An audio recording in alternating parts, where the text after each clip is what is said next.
Hello po, ako si John, 14 years kidney transplant. Ngayong araw to pag-uusapan natin kung ano ba ang mga requirements na kailangan kapag magre-request ka or manghihingi ka ng guarantee letter sa mga senators, sa mga party list, sa congressman, and so on and so forth. Ngayong araw to pag-uusapan natin yung mga requirements na kailangan.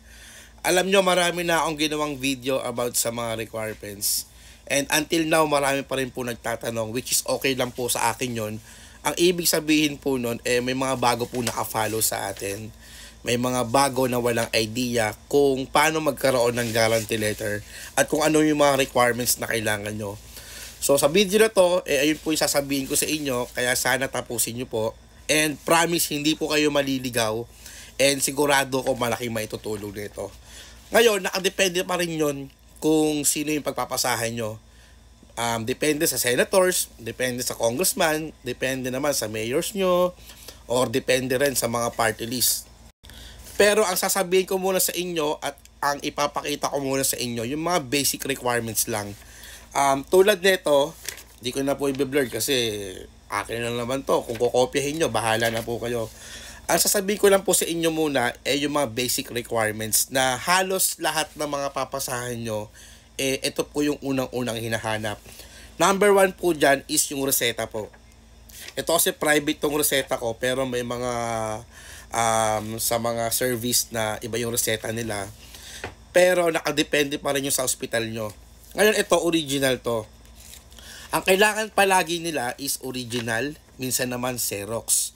Pero ang karamihan naman ang kailangan lang talaga Xerox. Pero dapat lagi yung dala yung original nyo.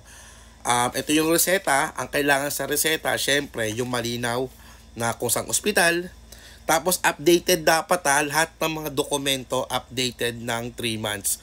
Like reseta, mga abstracts. Sasabihin ko naman sa inyo, ito yung reseta, kailangan updated siya for 3 months. Kailangan din nakalagay yung pangalan ng doktor, yung lisensya ng doktor, tsaka yung pirma ng doktor. Ayun ang importante doon. Huwag nyo kakalimutan unang-una reseta. Ang pangalawa naman na importante, ito ang clinical abstract. Sa clinical abstract naman, kailangan updated din na 3 months. Tapos, kailangan bitbitin yung original.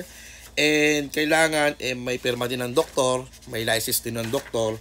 At the same time, meron siyang dry seal. Ito, yung tinatawag na dry seal nila.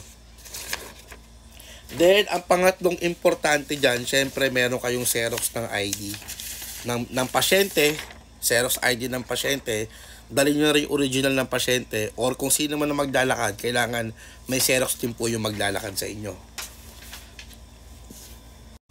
Next naman, kailangan meron kayong certificate of indigency. Kailangan din na bitbitin yung original. At the same time, meron din siyang dry seal. Yan. Updated dapat to kahit 3 months. Then, sunod naman, meron din dapat to yung social case study report. Ito naman kinukuha sa munisipyo nyo. Magtanong na lang kayo kung saan kumukuha sa munisipyo nyo.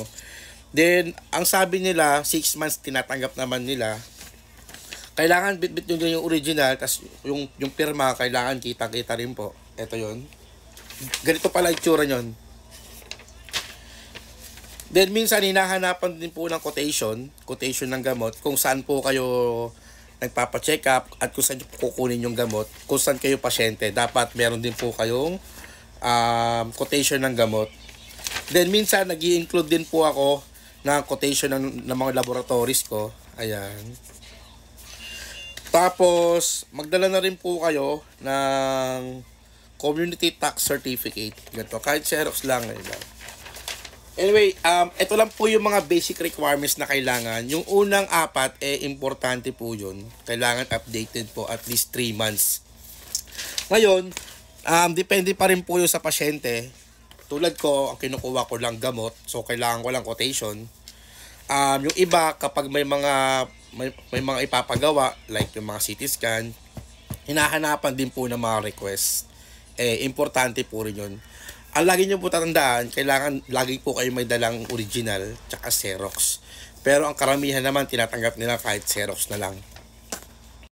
Lahat ng mga sinabi kong requirements is applicable siya sa mga senators, sa party list, tsaka sa mga congressman. Then, nasa kanila lang din kung may kailangan pa silang ibang dokumento mag-provide na lang po kayo. Minsan may mga pinipila pa mga form, nakadepende na rin po yun sa mga papasahan nyo. Tapos minsan pinapa-attach din yung mga resulta ng mga laboratories nyo. Then ano pa ba? Ayun lang. Ayun lang yung mga requirements na kailangan. Basta kompleto kayo ng mga dokumento and updated po yung mga documents nyo, walang magiging problema. And sa ngayon po kasi, madali na lang po kumuha, kahit through online na lang, mag-email na lang po kayo, or kahit through Facebook, i-search nyo lang po yung mga party list. Karamihan naman po ng mga party list, meron silang Facebook page. Pwede nyo po sila dong i-message kung ano yung mga requirements na kailangan nila pag kukuha kayo ng medical assistance. Ayun lang po, sana nakatulong tong video na to. Again, itong video na to, kung alam nyo na po, pwede nyo na pong i-skip or pwede nyo lang pong i-share sa mga bago na wala pa pong idea. Ginawa ko po tong video na to para po sa inyo, para sa mga bago na wala idea kung saan kumukuha ng guarantee letter, kung ano yung mga dokumento na kailangan kasi marami pa rin nagpi-PM sa akin. Yun lang po, ingat po palagi and God bless sa ating lahat.